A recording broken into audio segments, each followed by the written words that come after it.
While Short and Olivia have been traveling through Alabama, the team at the U.S. Space and Rocket Center have been getting ready for the reading blast-off. Olivia cannot wait for Short to meet her grandfather Albert. He is a flight trainer here with NASA. The calculator doesn't fall far from the acorn tree with those two. With their shared love for STEM, they are so excited to show Short around. Let's go meet all our new friends.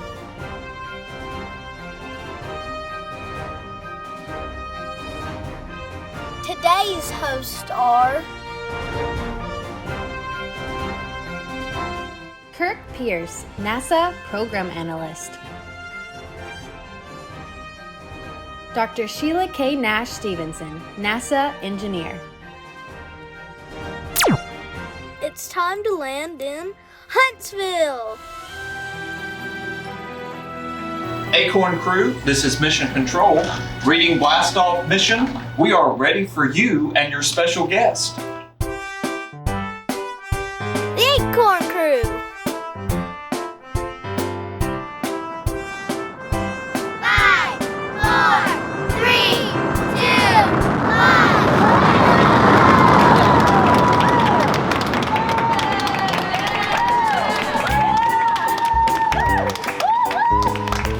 Welcome to Huntsville. Here comes Short the Squirrel, superhero reader all around. This is the perfect place for reading blast-off. Short and Olivia, Tops and I would like to welcome you to the U.S. Space and Rocket Center, home to Space Camp. Come along and read with us today. Great, that's great. Awesome. Okay, everyone, there's so much more to see here at the U.S. Space and Rocket Center. Short and Olivia, why don't you join us before the reading blast-off begins? Because a book can take you anywhere. Here comes Short the Squirrel, superhero reader all around the world. Come along and read with us today.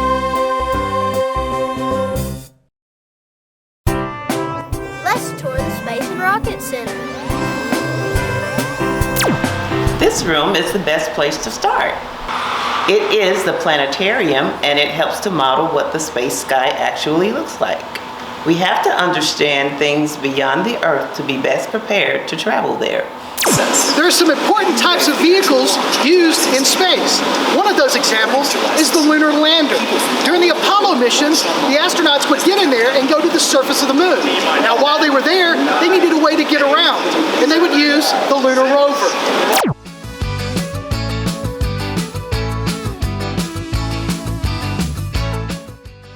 So what do you think of this vehicle? I think it's really, really cool. Hello, friends! Olivia, they're ready for your test flight. They're waiting for you at the astronaut training facility where your grandfather, Albert, trained for many years.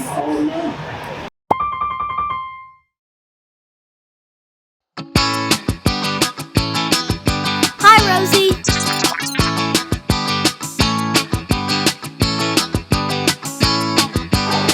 Hello, Albert. Short, I'd like to introduce you to Albert. Albert, this is Short. That's right, you do know his granddaughter, Olivia. I was just telling Short about Space Camp for adults. Did you know Space Camp isn't just for kids? Adults also take part in camp and learn and have fun. That's right, Kirk. Knowing about forces, gravity, velocity, and inertia are important to getting these rockets into space. Everyone has to work as a team to stay on the path to mission success.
I sure do.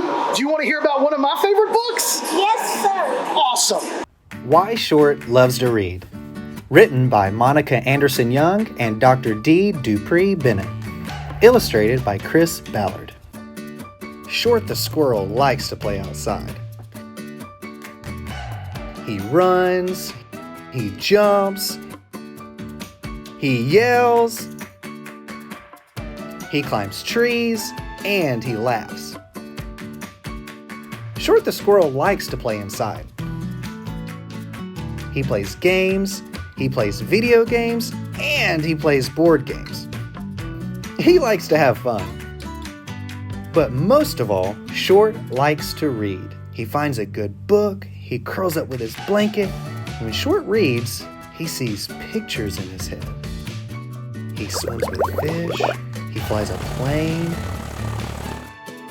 he climbs a mountain, he puts out a fire, he rides a horse, he chuckles at a joke, he even becomes a superhero! Short's friend Lee the panda does not like to read yet. Lee does not see pictures in her head. Short tells Lee how to read the words and imagine the story. Short reads a book about airplanes to Lee. I see it! I'm flying, says Lee the panda. Lee is happy. Short is happy too. The friends play outside. They run and jump and shout.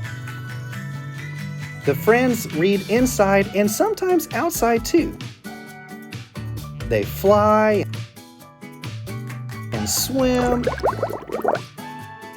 and climb when they read. They laugh and share their books.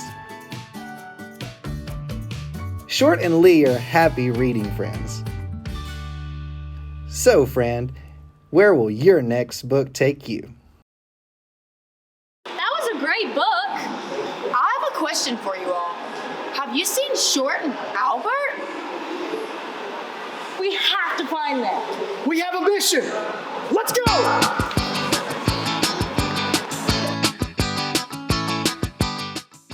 Where do you think Short could be?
Sure, I think it's time for your party. We all need to make our way to the Mars Grill. This way! Let's sing happy birthday to Short. Happy birthday to you. Happy birthday to you. Happy birthday, Short the squirrel. Happy birthday to you. No party is complete without astronaut ice cream.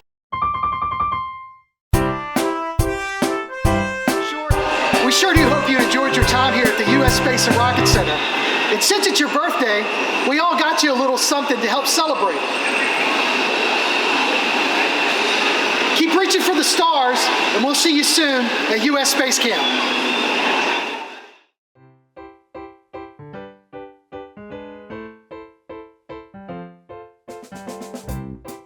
See you next year. Here comes Short the squirrel, superhero reader all around the world. Reading helps to grow us every day. Hey,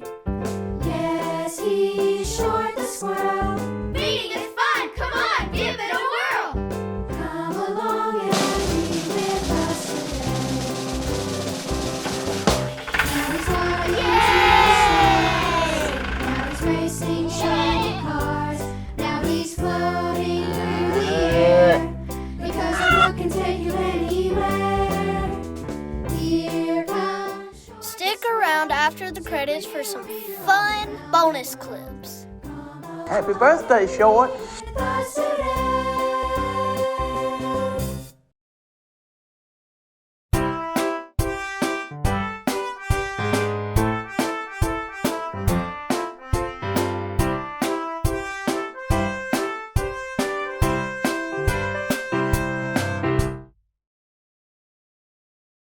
Thank you, M-Sty, for bringing Olivia to life, Alabama's newest STEM mascot. Let's get to know our NASA tour guides.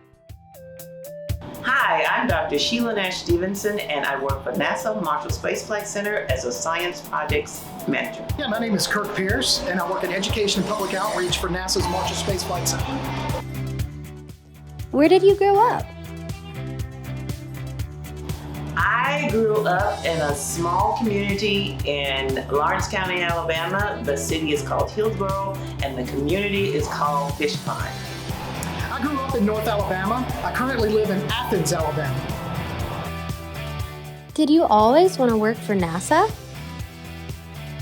I didn't know about NASA when I grew up, but I did know that I did not want to work in the cotton fields for the rest of my life. And it just so happens that when I was in graduate school, I had a NASA research fellowship. So that got me interested in working for NASA. I thought it would be really cool to be an astronaut, but I also knew that a fear of heights might keep me from going.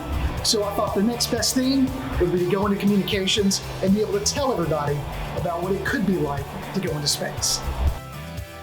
Why is reading important for your job? Reading is vital for our job because communication is the major part of operating as a team. And if you can't read, then you can't properly communicate with your team members. What do you like most about working for NASA? Just being able to talk to people about space, learning, and just continuing to share the NASA message with anybody and everybody. What is your favorite book? I believe my favorite children's book probably happened when I had children, and I believe it was Good Night Moon. What are the different career options for space? Well, NASA is one of the most diverse agencies when it comes to employment. So you can go into being an astronaut, rocket scientist, or an engineer. Those are the things that most people think of when they think of NASA. But there are also opportunities within the food service industry. There's also opportunities if you're a welder, if you're a scuba diver, or if you just like to have fashion, where you can help us design the spacesuits for the next generation astronauts. Any advice for the kids of Alabama? If you put your mind to it, you can achieve great success in the STEM field. So I say go for it. Yes, STEAM is very important. Science, technology, engineering, arts, and math. But really, reading is the foundation for all of that. So make sure you're studying so that you can maybe one day work for NASA. How did Short and Olivia get to Huntsville?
fastened anytime the seatbelt light is on.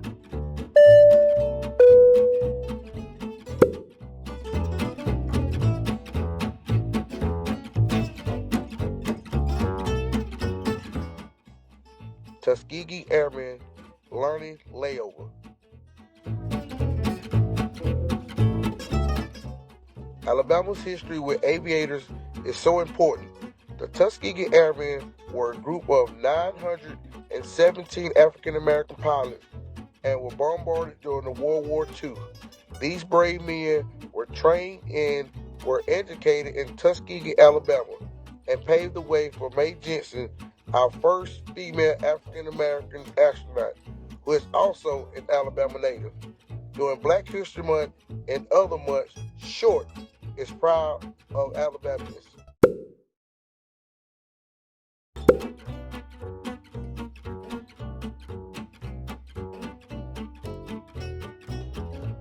Please remain seated with your seatbelt securely fastened anytime the seatbelt light is on.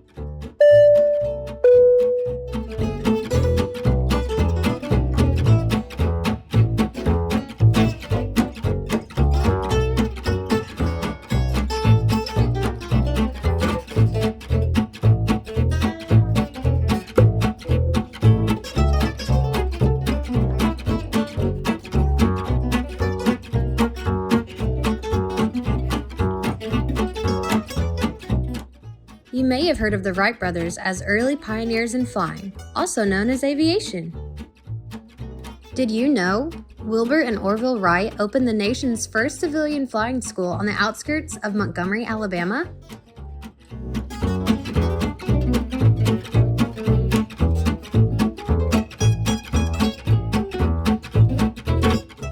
The location was later used for aircraft repair during the World War I and then became Maxwell Field in 1992, which is now Maxwell Air Force Base.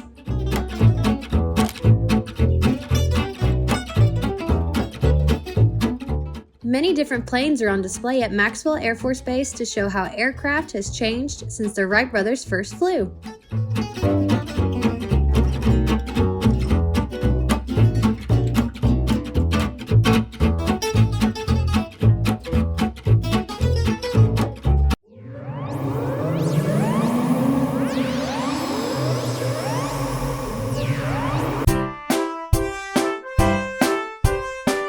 Thanks for watching. Visit shortthesquirrel.com for more information.